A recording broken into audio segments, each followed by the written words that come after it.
So the first thing is range of motion. So hands behind your head, okay? And when I tell an athlete to put their hands behind the head, I actually want their hands to be right underneath that. So that little like bump in the back of their head on the cranium, I want you to kind of grab that. It almost becomes like a handle.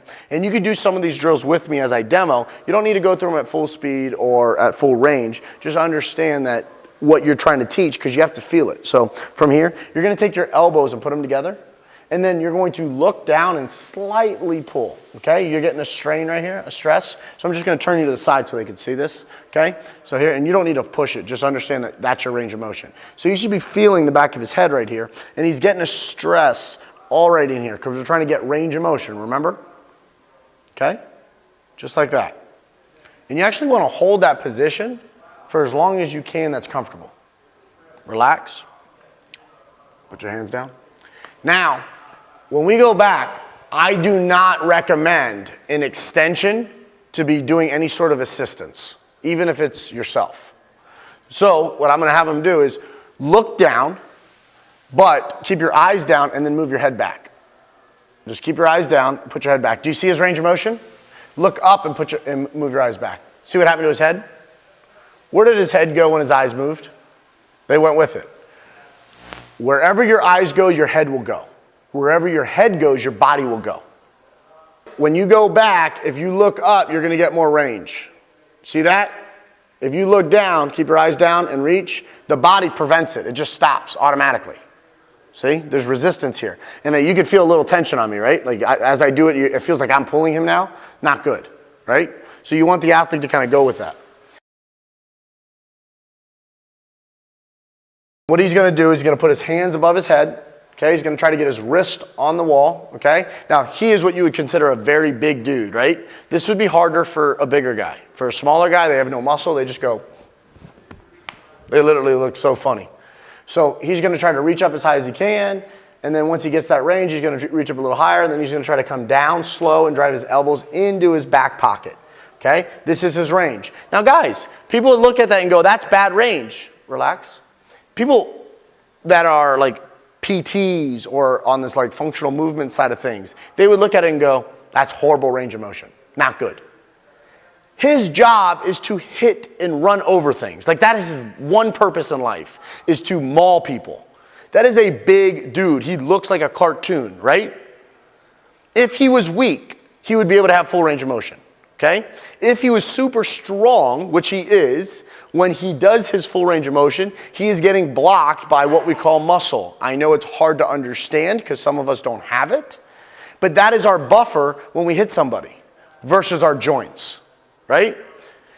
How many of you guys have broken a bone, torn a ligament, or hurt something or dislocated anything? How many of you guys have had any sort of muscle tear or strain? Which one's worse? Would we agree that it's definitely the break, the tear? Because those don't come back as easy. But yet if we could decrease muscle tension and strengthen that, now we're limiting that. That's a buffer, okay? So wall slides is the first one. We literally do them every single day, slowly. And as you can do it, you can hear some Rice Krispie treats as I do mine, because they just pop. As I do that, 20 reps, very slow, 3 sets of them every single day. If you have an overhead throwing athlete, they need to do them all the time because they're trying to maintain that range because every time they throw, they're creating stiffness, okay?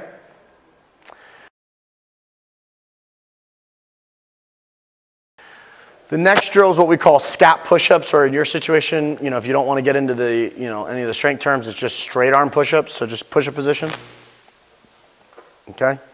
So he's going to stay strong, okay? His head and neck, everything is tight, okay? From this position, he's not going to bend his elbows and he's going to go down, trying to basically squeeze his shoulder blades together, and then he's going to push away as far as he can. Push away.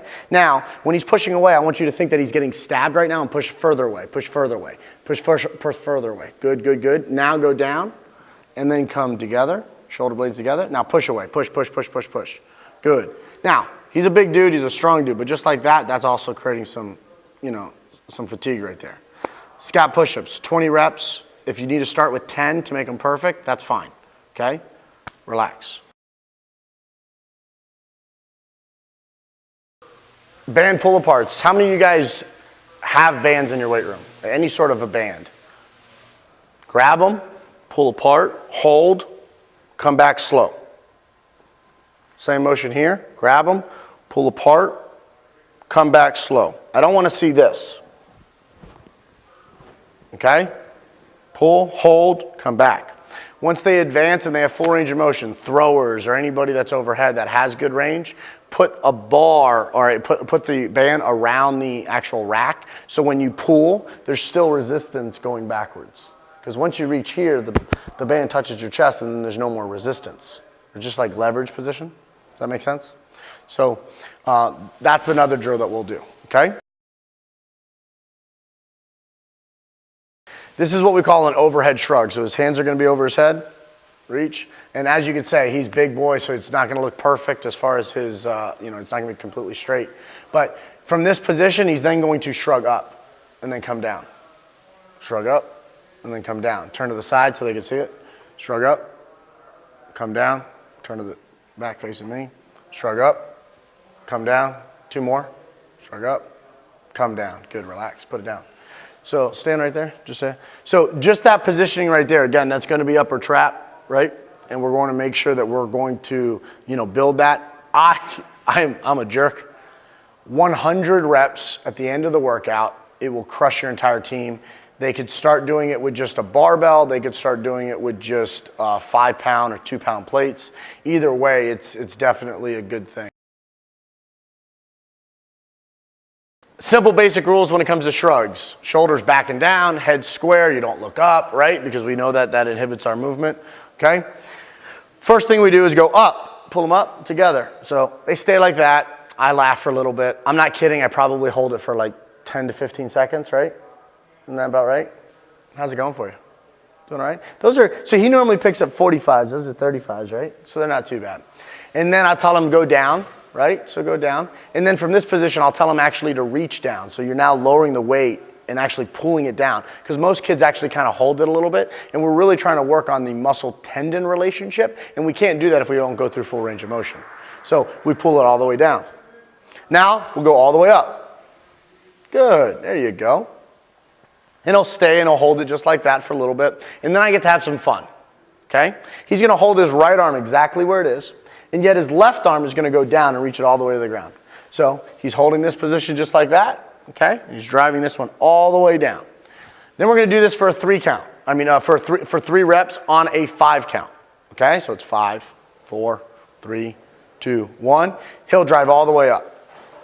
Hold, 5, 4, 3, 2, 1. Drive all the way down. Hold, okay? How's life? No comment. So, and that's the thing is if they start bitching or moaning, I just make it worse. Because there's nothing you could do. You can't do damage here. Does that make sense? Okay, up. So now in this position, we want them both to go down. So down, beautiful. Drive down all the way down. Ready? You're going to turn around so they can see this next side, so what it looks like here. Okay, now both up.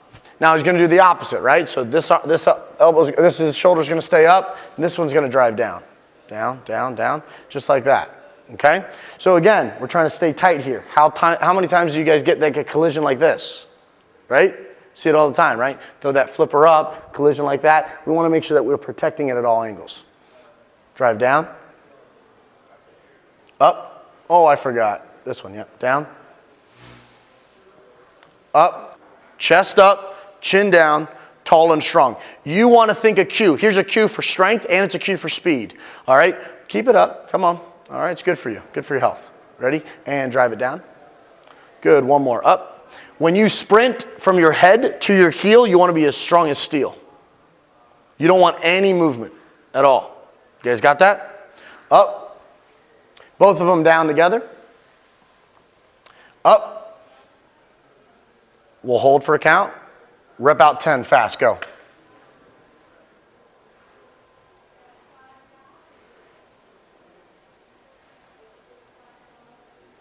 Good. Now turn around for the camera. There it is. Smile. Good. Up. Hold. Do the exact same thing again without letting him putting it down. Stay up. Okay. You starting to get fatigued a little bit? It's only 35 pounds, guys. How many of your kids grab 90-pound weights and they're 17 years old and they're doing shrugs, but they still have freaking, you know, they look like a damn clothes hanger? That's a problem, right?